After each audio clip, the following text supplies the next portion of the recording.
Hi, it's Maija here, and I thought it would be fun to make a simple and easy video today, so I decided to take a look at what Goodreads says are my most read authors. I know for a fact that there are people missing because I haven't added everything I've ever read to Goodreads. I know that Terry Pratchett would be the number one. I have read about 35 Discworld books or something along those lines, and Goodreads shows that I have read 9 books by Terry Pratchett. I'm pretty sure I haven't read more books from anyone. So Pratchett would be number one, but this is all about what Goodreads tells me.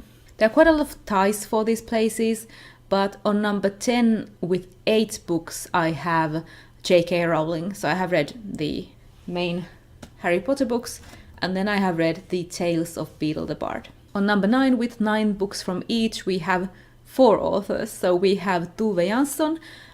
Those are her Moomin books. I haven't read anything else from her. I really should. And then there's Ben Aronovich. I've read his Peter Grant books. Then there's George R.R. Martin. I've read the A Song of Ice and Fire series. 9.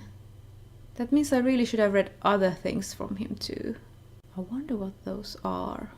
Oh yeah, I found it. It's the Dunk and Egg short stories in addition to A Song of Ice and Fire. I completely forgot those. And then on number 9 I also have T. Kingfisher, which is Ursula Vernon's pen name for when she writes for adults. So I have read 9 of her books. On number 8 we have Joe Hill. I have read 10 things from Joe Hill. So I have read a few of his books, and then I have read the Lock and Key comics, so those are a lot of the 10. And then we also have Margaret Weiss with 10 books. And Margaret Weiss has written the Dragonlance books. And I have added some of my older reads to Goodreads. I said in the beginning that I haven't added everything I ever read to Goodreads, but I did at one point add this read in my teens shelf, which has a lot of the high fantasy that I read when in my teens. So, for example, Margaret Weiss's Dragonlance books. So that puts her at number 8 on my list. And remember that shelf for later, because there's one other author who is here just because of those books. At number 7 with 11 books we have Diana Wynne Jones, and my favorite from her is Howl's Moving Castle, and she has written so many books that I have read only a few of them.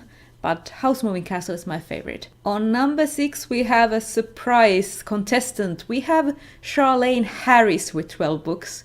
I didn't realize I've read so many Suki Stackhouse books.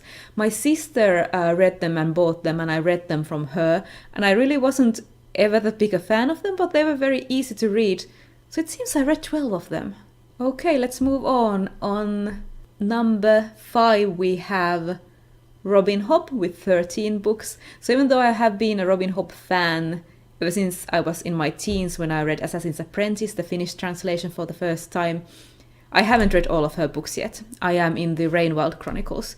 And sharing the place with Robin Hobb is Lemony Snicket, another author whose books I wasn't that great a fan of, but I read all of the series of Unfortunate Events, so that's the 13 books. On number 4, tied, we have Anne Rice with 15 books. I have read a couple of her Mayfair Witches books, and then a ton of her Vampire Chronicles books, and a few of her standalone books, which I read in high school, I think. And then we also have Holly Black with 15 books.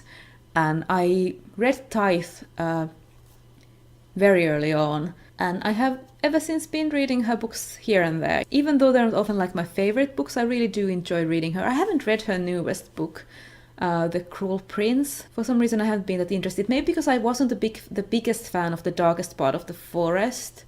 So I thought maybe I didn't like Holly Black anymore. But I really do I did like Tithe back then. And I do like White Cat by her. So now we're moving on to the top 3, and we have 2 authors on the 3rd place with 17 books. We have Gail Carriger, who I love.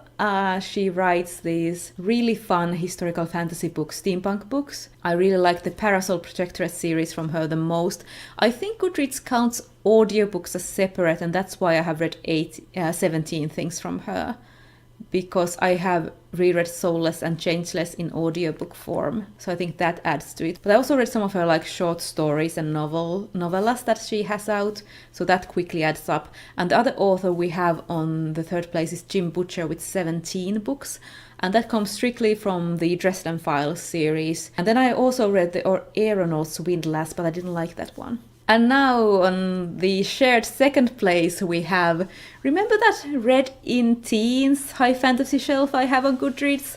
Well, with 19 books we have David Eddings. I read a lot of David Eddings in high school. I think he was a great starter fantasy author when I was in my early teens. I think my sister found the first book in the Belgariad from our library, or a nearby library from a bigger town, and borrowed that, and then we both read it and we both became fantasy fans. I discovered Dragons of Autumn Twilight after I had read Eddings' books, but they were quite close together, and I did like the Dragonlance books a bit more. I've said this before, but when I was a kid my mother read the Narnia books to us, so I had liked fantasy before, and my older sister was a big fan of The Lord of the Rings, even though I read The Lord of the Rings. It might have been in high school or when I was over 18, I think. I just always tried to read it and then stopped.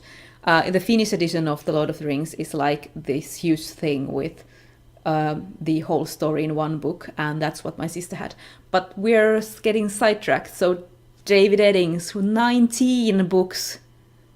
That's like the Belgariad, the Malloreon, and the Sparhawk, or what was he called, books. And then some of the standalones like Polgaran, Belgarath, and the one with the thief. I can't remember what the title of that was. But sharing the place with the second place with Eddings is Agatha Christie with 19 books. I'm sure I have read when I was younger some other books by her that aren't on Goodreads, but now she's here with 19 books, and that will only grow because I'm rereading the Poirot books, as you know, or reading the Poirot books in order, so that'll just keep stacking up, and then she might become my most read author on Goodreads. Not quite soon, but she might become in the future, because on the first place with 33 things we have Neil Gaiman. I have read a lot of novels from Neil Gaiman. I have read short story collections. I have read a bunch of his comics, so that quickly adds up because I've read all the Sandmans, and I also have the Absolute Sandman editions in my Goodreads. So I think I have the separate Sandmans, and it's like 10 volumes, and then I have the 4 Absolute editions. And I also have read, like I said, his novels. Yeah, 33. And it's actually more because I don't have like the death graphic novels that I read again in high school, because that was before I was on Goodreads. So yeah, Neil Gaiman is first. I think it's actually true that Neil Gaiman would be my second most read author after Terry Pratchett. I could have actually guessed Neil Gaiman, yeah. I should have guessed that. Those were my top 10 most read authors according to Goodreads. Are some of these the same as yours? Let me know in the comments, and I will see you in my next video.